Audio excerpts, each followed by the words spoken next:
You're listening to Ambitious AF, a podcast that will help you level up, find positivity, and put yourself on top right now and every day for the rest of your life.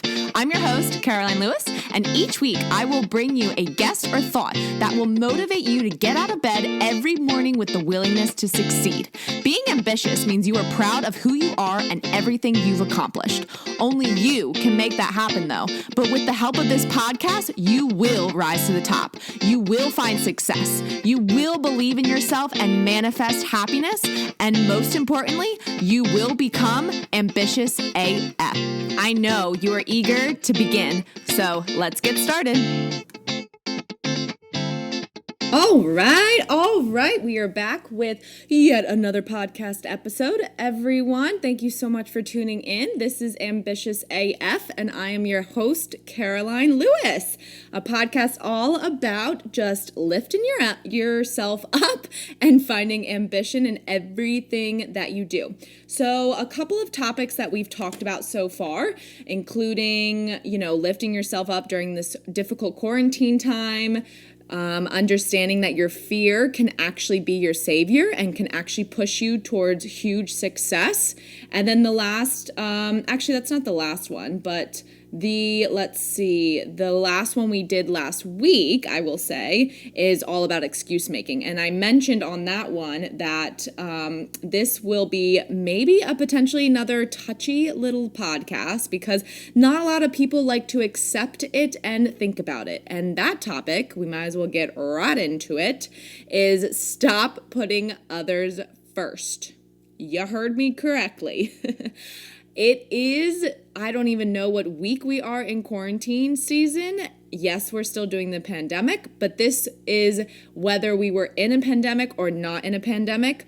We need to understand to put ourselves on top and stop putting others first. Stop putting them above us, essentially. And I wanted to talk about this topic today. So let's dive right on into it. So essentially, this is one of my favorite topics to talk about, but also something that I struggled hard to understand in the beginning. And if you are someone like me or someone that is looking for, just a little bit more ambition or a little bit more just inner strength with themselves, then you're probably going to relate to this as well. So when I was younger and pretty much up until maybe a year ago, maybe not even half a year ago, I was always that person who everyone could get along with, but also the person who always said yes to many opportunities, but also said yes to a lot of questions. Essentially, when people asked me to do something, I would immediately say yes. And this is obviously, I'm not talking about like jump off the bridge, yes, I'll do it with you type of deal. I'm talking about favors. And everyone would come to Caroline because I was the one that would always do a favor for you. So essentially, for my entire life, I always put others above me. And I didn't really understand, and I didn't really even think about this until after my mother's death, and I did start seeing a therapist, and I was explaining all these things going on, and she was the one that pointed out to me that I needed to stop doing this, stop accepting everything, every offer or every idea or every just thing in general that people threw on my lap, and, start putting myself above everyone else. And I actually I'm writing a book. I'm not going to say the name yet, but it definitely involves everything that we talk about in this podcast and then some. And I dedicate a whole chapter to this because I know from personal experience that I had to be told that I was doing this, right? You don't really think you're doing this until someone pinpoints it and puts it on you and kind of calls you out. So I got called out, and then I realized she was totally 100% right. Right? I would say yes to everything. Someone would ask me to pick them up. I'd say yes. Someone would ask me to run to the grocery store quick or run this errand or grab my kids or, help with this, help with that, help with this. And I would just always say yes. And it was no wonder I was burnt out, right? Because I wasn't really doing anything for myself. And when you think of it like that, That's why this topic can be really touchy, but why it is so important. We have to be able to control our inner thoughts, control our inner feelings, control our inner emotions, but also learn to love ourselves, accept ourselves, and do more things for ourselves before we start doing things for other people, right? Now, I am a huge believer in what you give is what you get. I'm obviously a big manifestation guru, and there are many laws about this, and the universe will give to you when you give to other people. But what people don't tell you is, yes, that's true in manifestation, but it won't work until you manifest a better self-appreciation for yourself first, right? I mean, think about that. You cannot continue to give. Yes, yes, yes, yes, yes. I'll do everything for you first your entire life. If you want to live a better life, you won't be able to manifest anything if you continue living a life like that. You have to kind of wind it back and think of yourself first and always first, and then make decisions based off of how you feel once you put yourself on top, and then this decision second or third or fourth or fifth. And once you're able to do that, that's when the manifestation really starts kicking in, because that's when you're telling the universe, all right, universe, I have fully accepted myself. I have fully accepted the love and appreciation I have for myself. I'm proud of who I am. I love myself unconditionally. So now, because of that, I understand I'm still going to put myself first, but now I'm ready to give. Now I'm ready to help others. And that is where the magic and when the magic really, really starts kicking in. So I wanted to give some examples that I actually talked about in my book, because I did just mention that before, and I'm, coming back around. So in my book, I dedicated a whole chapter to this, and I was giving specific examples that I'm going to give you right now. And maybe once my book is published, I'm hoping in end of July or August, you guys will be interested enough to purchase it and read it for yourself. So I give 2 examples. One is a fairly straight no chaser type of example, and the second one is a little bit of a thinker. So imagine this is how your thought process is, and this is how we're going to reverse it. So your neighbor knocks on your door, you're home, you open the door, you say hi, hey, how are ya? Social distancing, 6 feet. No, just kidding. And they say, hey, listen, I'm going out of town this weekend. Do you mind just grabbing the mail out of my mailbox? Okay, sure, right? You'd say, yeah, no problem. Yeah, sure. No. This is a small gesture, right? But I need you to start thinking before you say yes immediately. Now, grabbing your neighbor's mailbox or mail when you're around is totally an easy thing to do. It doesn't take much time or effort, so it's totally acceptable to say yes. However, before you just jump to a conclusion, think about what you're planning on doing this weekend. Think about whether you have plans this weekend. Are you even going to be in town this weekend? Because honestly, there are some people who are so wrapped up in instantly saying yes to any of these ideas and asks of them that they forget that, oh shoot, I was supposed to travel this weekend, right? And instead of doing that and traveling, they're going to be like, oh, I can't do that anymore because I told my neighbor I'd go grab their mail. No, we can't think like that. So even if it's as simple of a gesture as collecting the mail from your next door neighbor, you still have to stop and think about especially these 3 questions. Am I okay with this? Do I have to change my schedule around for this?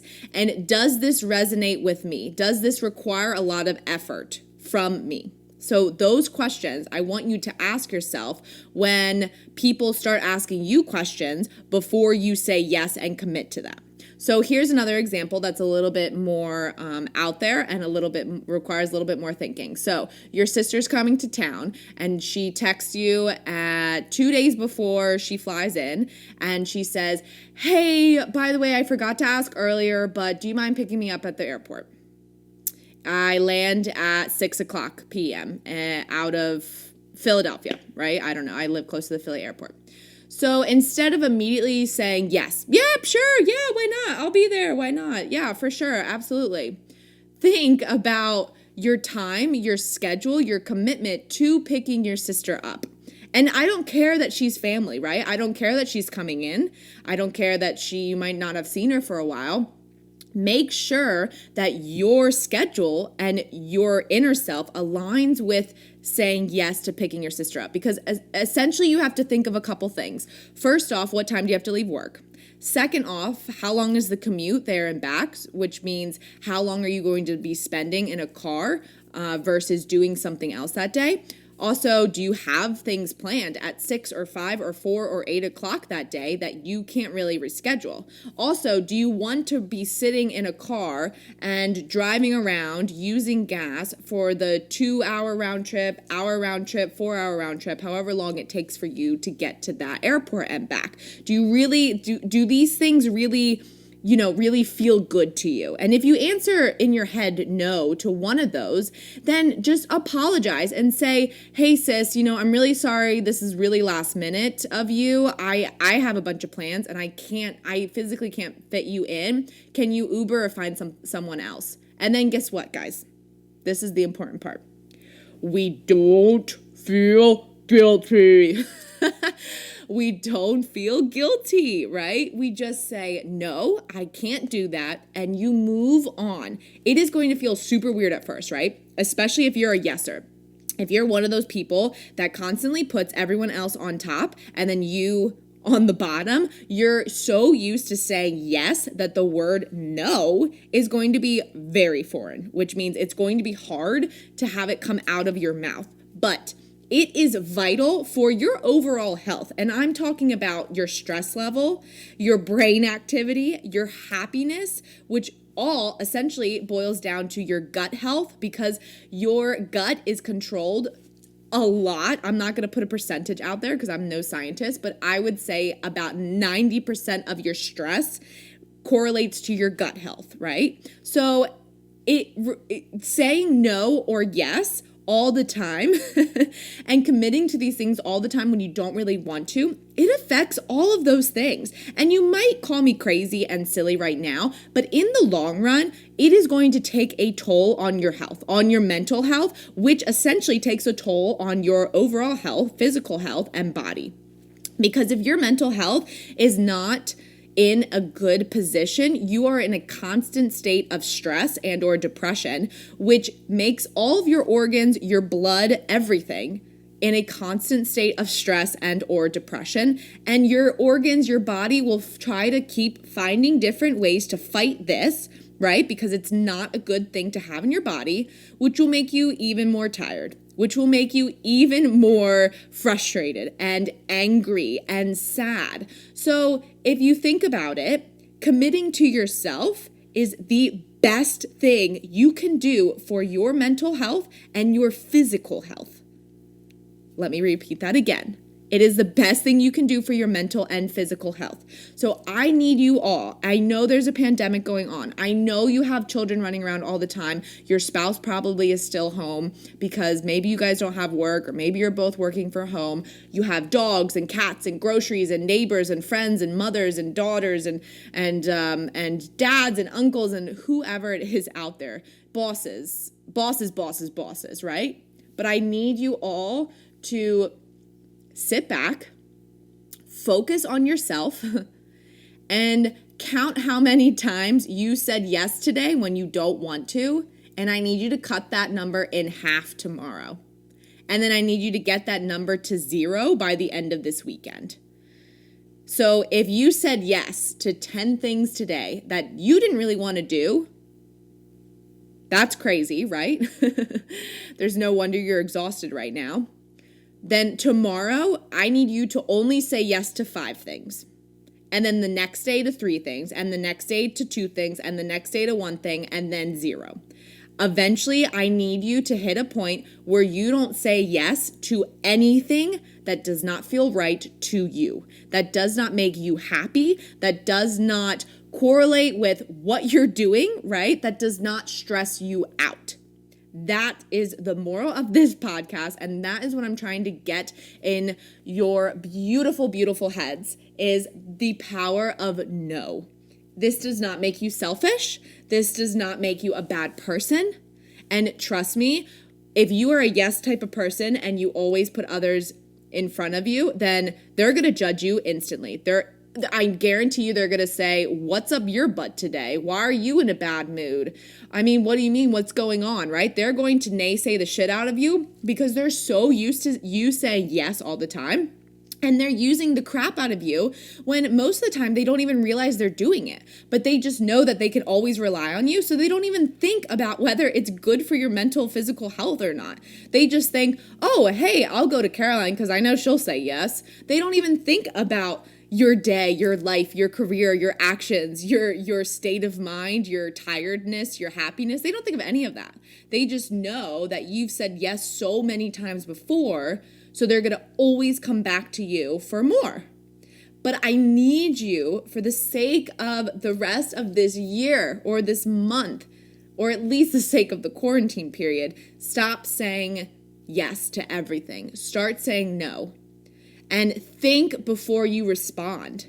Don't just say yes because you are a yes person. Go through that list. Figure out if you really want to do this or you are just doing this because people expect you to do it. And if that's the case, say no. Be proud of saying no. Practice saying no. Take that no and write it on your wall. I don't know what to do to get it in your mind, but using the word no is okay. It is okay. I know it's a more negative word than the word yes, right? Everyone say, yes, do everything. Yes, that's awesome. But no means, to me, I'm ambitious. Because I have the strength, I have the power, I have the mental capacity to say no to you. Because I believe in myself more. Because I believe in my overall health more. So that is what the power of saying no means. So I'm going to wrap this up. Let me think. We're only about almost 20 minutes, and that's kind of where I like to keep these things. But I hope you all enjoyed this podcast. I hope it wasn't too much in your face, but honestly, sometimes we need to hear these things because I don't know who else is telling you these things or whether anyone's telling you these things, right? I don't see you. I don't know you, whoever you are listening to this podcast. I just hope that whoever you are, you're looking for some guidance to better your life in some way. And I'm pretty sure you, whoever listening to this and resonates with this podcast, you are a yes person. And you're probably nodding your head right now like, yeah, you kind of feel a little bit ashamed, like, yeah, I am that yes person. I mean, I said yes 15 times today and I didn't want to, so I'm chugging a bottle of wine. I'm definitely that yes person. Right? So flip it. Become the no person, but be proud of it. And I'm not saying become like a little winch.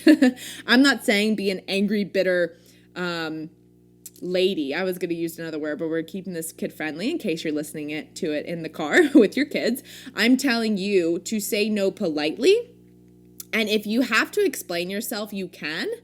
But say no with just like no, I can't, sorry, and move on. Don't feel guilty about it. Don't be witchy about it. And don't turn into that person that says no for everything, for every opportunity or ask that comes into your life, right? Sometimes you have to say yes when you don't want to. But the moral of this story, the moral of this podcast is you need to cut those yeses in half because you don't have to say yes to everything. The only thing you need to say yes to, and this is what I'm going to end this podcast with. So write this down. I want you to write this on your wall or your whiteboard or near your coffee. The only thing that you need to say yes to 100% of the time and day is you.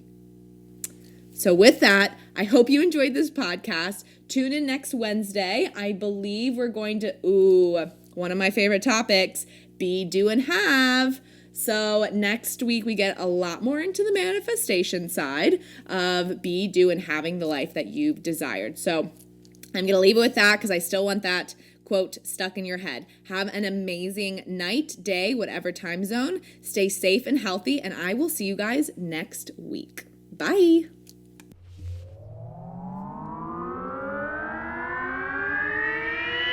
Thanks for listening to this episode. If you got some value or just feel fired up, I would love for you to take a screenshot and tag me in your Instagram stories. It's always so motivating to see you getting the inspiration you needed to level up for my podcast. I'm going to keep showing up and bringing my best self to these episodes, and I encourage you to do the same. If you think a friend or family member would enjoy this episode, I would love for you to share the ambition. I can't wait to chat next week, but until then, keep being ambitious AF.